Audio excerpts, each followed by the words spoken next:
that the moon is not from even our solar system. The makeup of the moon is completely alien. It is most likely a base that was placed there after the great catastrophe to stabilize the wobbling hunk that was Earth. Right. Mars's moons, Phobos and Deimos, only showed up in 1877. They've been looking at Mars since 1605 with the telescope, and no one ever saw moons around Mars until 1877. They suddenly appeared.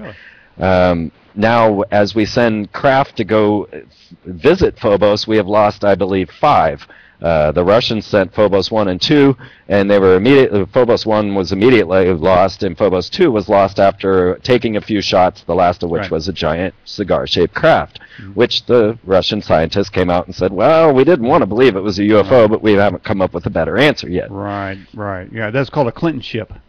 So there's a lot more going on planet Earth than we accept and we agree to, and so then, this gets curtailed out of the truth movement, so that certain people, that's why Alan White is fighting with David Icke, because one believes in aliens and the other doesn't. But if you're not willing to accept this and start to take it to the bigger level and the understanding that this story goes back much farther than we think, life on planet Earth has been in existence for much longer than we think. Michael Cremo would put it back 4 million years ago that Homo sapien sapien was running around with soled shoes on planet Earth, and he has the evidence to prove it. So would we have the ability to come together to discover this truth? All these people that are fighting amongst each other because one believes one way and they're not open to finding the truth, to say, okay, let's put everything aside and let's just dive into this together and just see what we come up with. Let's just forget everything and just do this. If we all did that, I just kind of wonder, then what would the result be? We would notice miraculous existence. We really would. When you realize the level that these guys have been working on, they are constantly manipulating Earth forces. This is why the pyramids were placed so precisely on the grid line in the exact geocentric center of Earth. They are placed on energy grid lines, the ley lines. When you realize that they've taken it to the level now where all of our landscaping in our society is all evil. They're all aggressive plants. We're putting plants with prickles and sawgrass and aggressive plants. This is a vibration. It's a frequency that we're instilling. And this is the type of level that they do it. If you realize that Bohemian Grove is the last old growth in the Northwest that has not been demolished by these corporatists, that this is the frequencies that they are dealing with. So we have had all beauty removed from our existence, and we have been stripped from even the concept of a beautiful human by the television and the media. We don't even believe, we can't trust another human being anymore because we've been conditioned to see things this way. And so on these very subtle planes, and that's what magic is the manipulation of the subtle forces, they have been enacting this agenda to cause a craziness in humanity. It's a psychosis that's been generated through frequency modulation to the point of having installations like the HARP facility, ionospheric heaters, which they know the correlation between solar flare activity and war. They have seen this now. It is it's not a classified study. It is an open study to warfare coupled with solar flare activity. So what you got with HARP is a ground-based solar flare generator. That's what it is. It generates the equivalent of a solar flare from the Earth and hits the ionosphere. So now they can manipulate us like the sun. And at the same time, the sun is reaching a major maximum that we have never witnessed before on planet Earth. Freeman, many people believe that, and I think you alluded to it, that the Earth is much older than that human habitation is much older than what people say. And some people say that and I don't know, you obviously know more about the Mayans than I do, but didn't they say there may have been 3 other generations of Earths, and this is the 4th one? Right. But if you went back to the first one, and you mentioned during our conversation tonight that the spirituality of humans has been robbed, that it's been drugged, that it's been radiated, that it's been manipulated by forces beyond our control, with the HARP and solar flares and other things. What was it like with the original humans were they super spiritual beings at that time, or were they sort of Cro-Magnon crawling around making little huts and stuff, and finally generated, evolved to where they could, build a city and maybe build some technology, and then the world was destroyed? Were they spiritual beings? And if so, if everyone followed, say, a path of a Freeman fly, would they be able to come back to the knowledge of their spirituality, to be cleansed from this filth and return back to where they were originally designed to be? Yes. Well, even the Bible states that, I take care of the fowls and the beasts. Do you think I would do any less for you? This, to me, is the quintessential thing. People will know right from wrong. They do not get this type of moral structure from the Bible. They see it in the Bible. They say, oh, well, that person was being good or that person was being bad. This is inherent within the human makeup. We know good from bad. We just do.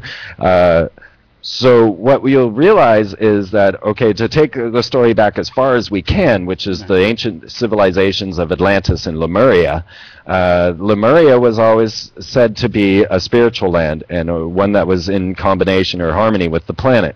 Now, what would happen is that the Atlanteans were a more technologically advanced race and were using manipulative effects of technology. They would constantly try and attack the Lemurians.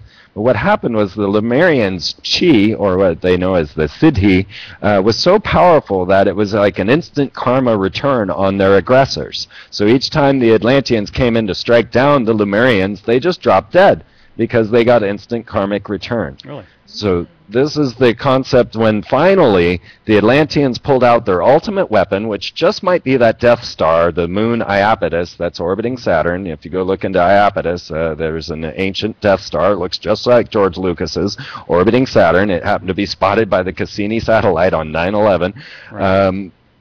That they pulled out their ultimate weapon and they destroyed all life. And this is when the great catastrophe occurred. Now, the stories go back with like Velikovsky that they might have actually, according to mythological correlations, yanked a piece of Jupiter, which was Venus, and hurled it at the planet.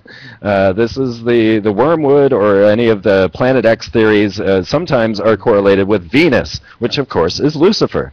And so this ancient weapon of gravitational forces, this Death Star was able to yank a portion out of this gaseous planet and hurl it at another planet, and that destroyed life on planet Earth.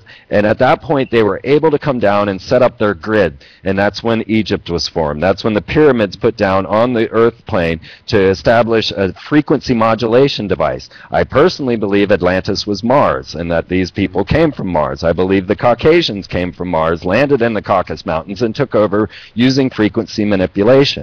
Now, to give you an example of a modern version of this is the Bicentennial Mall at Nashville, which if you lay it out and you lay out, it's called Goetic magic, which is Solomon's magic to conjure demons to do his work for him. Wow. So now, whatever you want to say about the Bible and their ideas, King Solomon is heralded as the greatest, purest man in the world, but he also was one that was casting demons. I mean, it's open, it's right there, it's stated. He was a worshiper of Shamash, of Asherah, and of Molech. I mean, these are things that he did. And he designed a system of magic that was able to bind and use spirits.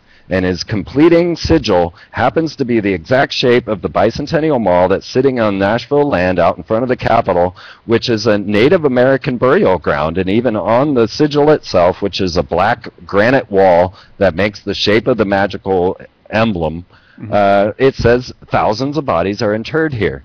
Wow. So if you want to go see this, it's on my YouTube channel. It's on youtube.com, Freeman TV, and you can see this device I'm discussing. And it's an amazing thing. William Henry brought me on a tour of it, and then I went back and I did more research on it. And so this is a modern equivalent of them using geomancy or earth magic or frequency modulation devices on either an etheric scale like this sigil of Solomon to bind spirit, or on the harp scale. But now when we start to look, I'm sorry if I'm rambling, but if you start to look at what the Satanists want. Now, I had told you I went to meet the high priest of the Church of Satan, and he told me about his device to open a portal for the old ones to enter and wreak vengeance on planet Earth. You can also see this film on my website. this is the concept that the Satanists are into. This is the level that they're at. They're into Right. manipulating these subtle frequencies and ideas. So realize that Jet Propulsion's Laboratories was founded by Jack Parsons, and he has a crater on the dark side of the moon. He was a high occultist in the Ordo Templi Orientis, which is Aleister Crowley's magical order, and he was the one creating the rockets to launch the nukes. And he was the one that was involved with L. Ron Hubbard, who went on to start Scientology, also known as Frauder H in the OTO. These